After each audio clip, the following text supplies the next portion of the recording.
Samtang sa laing balita, kahugpungan sa mga Cebu Transport Cooperative may kondenar sa planong transport strike sa Subo. Ilang gipasalig nga andam silang mutabang kung musalmot man sa welga ang mga driver sa mga traditional PUJ. Ang detalye sa report ni Femari Dumabok.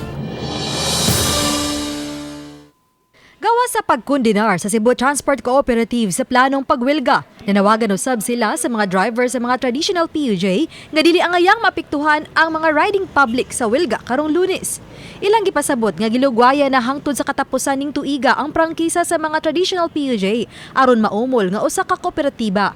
Subay kini sa pagpatuman sa Public Utility Vehicle Modernization Program. Gipasalig ni Novi Medallo, chairman sa Federation of Cebu Transport Cooperatives, nga mas komportable ug luwas alang sa mga pasahero ang mga modernized PUJ. Ilang gipasabot nga andam silang modawat sa mga PUJ operator nga gustong magpasakop sa kooperatiba. Imong naong ura nag-haggard na kayo. Pero karon bisag matuog pa ka, gikan kag trabaho, kay kapoy ka matuog ka kay aircon. Kuan pag yun, safer pag yun siya. No, kay tungod na nasa side ang kuan o niya siguro kung magkabaw mo na magitay mga mangumupot sa una, so maglisod ng magpuot close naman ato ang units. Sa ilahang katiguangon, wala sila capacity nga mo paayo pa. Wala sila capacity nga mo manage sa ilang traditional jeepney. So karon ang amuang mga membro nga mga tiguang nga maidara na nalipay na sila.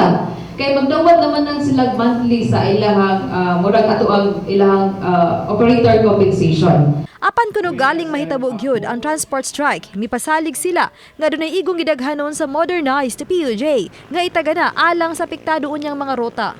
Adunay kapin sa 1,000 ka mga modernized PUJ nagdagan sa 15 ka mga major roads sa Metro Cebu.